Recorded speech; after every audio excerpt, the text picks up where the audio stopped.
పవిత్రతకు భంగం కలిగే విధంగా వ్యవహరిస్తున్నారని ఆరోపిస్తూ టీటీడీ చైర్మన్ బీఆర్ నాయుడును వెంటనే పదవి నుంచి తొలగించాలని పులివెందులో వైఎస్ఆర్సీపీ శ్రేణులు డిమాండ్ చేశాయి. ఈ సందర్భంగా వెంకటేశ్వర స్వామి ఆలయంలో ప్రత్యేక పూజలు నిర్వహించి చైర్మన్ కు మంచి బుద్ధి ప్రసాదించాలని భక్తి శ్రద్ధలతో ప్రార్థించారు. అనంతరం ఆలయ ప్రాంగణంలో నినాదాలు చేస్తూ తమ నిరసనను వ్యక్తం చేశారు. మీడియాతో మాట్లాడిన వైఎస్ఆర్సీపీ నాయకులు బీఆర్ నాయుడుపై ఉన్న ఆరోపణల మధ్య ఆయన ముఖ్యమంత్రి వెంట తీసుకెళ్లడం హిందువుల మనోభావాలను దెబ్బతీయడమేనని విమర్శించారు. ఇటువంటి చర్యలు భక్తుల విశ్వాసాన్ని దెబ్బతీసే ప్రమాదం ఉందని హెచ్చరించారు.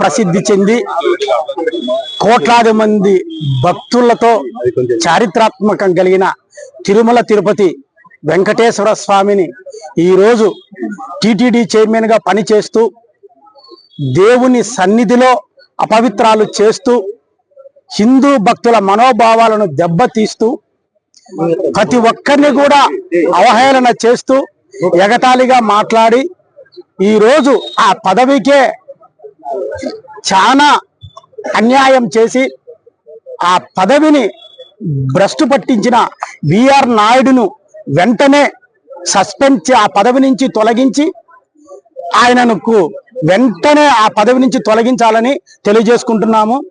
ముఖ్యంగా ఈయన చైర్మన్ అయినప్పటి నుంచి బీఆర్ నాయుడు గారు చైర్మన్ అయినప్పటి నుంచి జంతుకో కలిసిందని, లడ్డులో నెయ్యి కల్తీ అయిందని, జంతువుల మాంసాలతో కలిపి లడ్డు చేసినారని తిరుమల పవిత్రతను దెబ్బతీసి ఆ తిరుమలకు చెడ్డ పేరు తెచ్చినటువంటి ఇటువంటి దుర్మార్గమైన బీఆర్ నాయుడు గారిని వెంటనే ఆ పదవి నుంచి తొలగించాలని తెలియజేసుకుంటున్నాము.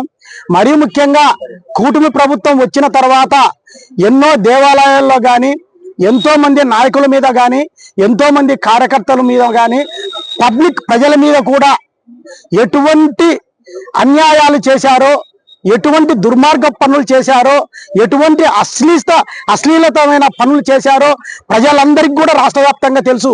ఇటువంటి వారిని కోదండరామస్వామి దేవాలయంలో కానీ, తిరుమల తిరుపతి వెంకటేశ్వర స్వామి దేవాలయంలో కానీ బీఆర్ నాయుడు గాని వెంట వేసుకొని తిరగడం అనేది చాలా సిగ్గుచేటు అయిన విషయము. ప్రపంచంలో అత్యంత పవిత్రమైన ఆధ్యాత్మికమైన కేంద్రం తిరుమల.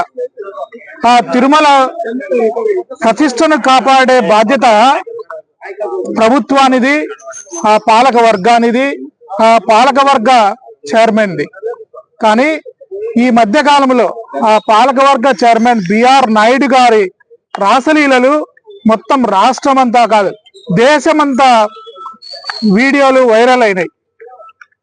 చర్యలు తీసుకోవాల్సింది పోనిచ్చి ముఖ్యమంత్రి గారు తిరుమల వచ్చినప్పుడు ఆయన్ను వెంటేసుకొని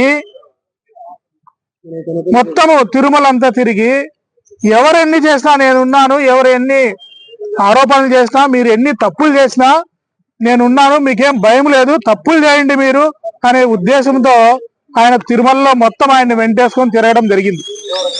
ఇది చాలా దారుణమైన విషయం. తిరుమలకు ఎంతో పవిత్రత ఉంది. ఆ తిరుమల పవిత్రతను ఈ కూటమి ప్రభుత్వం వచ్చిన తర్వాత పూర్తిగా పవిత్రతను నాశనం చేసినారు. ఒక రాజకీయ కేంద్రంగా దాన్ని వాడుకున్నారు. తిరుపతి దేవస్థానంలో బీఆర్ నాయుడు అనైతిక కార్యకలాపాలను చూసి ప్రతి ఒక్కరు సిగ్గుపడాలి. అట్లాంటి వ్యక్తికి తిరుమల పవిత్ర రోజు రోజుకు దిగదారుస్తున్నారు. మరి ఈ అంశంపై చంద్రబాబు నాయుడు గాని వాళ్ళ కూటమి ప్రభుత్వ నాయకులు గాని స్పందనే లేదు. అలాంటి వ్యక్తులకు ఈ రోజు చైర్మన్ గా ఇచ్చి అపవిత్రని ఎందుకు చేస్తున్నారు? ఈ రోజు మేము వైఎస్ఆర్ టీవీ తరపు నుంచి ఖండిస్తున్నాం. ఎందుకంటే మనకు ఒక తిరుమల దేవస్థానం అంటే పవిత్రమైంది. ఆ పవిత్రతను అక్కడ అపవిత్రం చేసేటప్పుడు అటువంటి వ్యక్తులను చైర్మన్ గా పెట్టి ఈ విధంగా పరిపాలన చేయడం అనేది అది ఎవరు చూసి మన ప్రజల్లో కానీ ఎక్కడైనా కానీ చూసినా కూడా ఇది చిక్కుచేటు. కావున ఎప్పుడైనా దేవుని పవిత్రతకు ఎవరైతే సరైన వాళ్ళు ఉంటారో మనం ఇలాంటి కార్యకలాపాలు చేస్తూ అతను అసభ్యకరంగా ఈ విధంగా మొన్న చూస్తే కోడూరులో ఒక లేడీని కూడా కొట్టిన పోయినాం. అంటే వాళ్ళ ప్రభుత్వంలోనే ఇలాంటి కార్యక్రమాలు, ఇలాంటి అసలు లేడీస్ అనేది కూడా లేకోకుండా ఈ పరిపాలన జరుగుతుంది. ఇలాంటి దాన్ని మేము ఖండిస్తూ ఇప్పటి నుంచైనా తిరుమల దేవస్థానం కానీ ఎక్కడైనా కానీ పవిత్రత అనే దాన్ని బట్టి ఆ మనుషులను కేటాయిస్తున్నప్పుడే దానికి విలువ ఉంటుంది.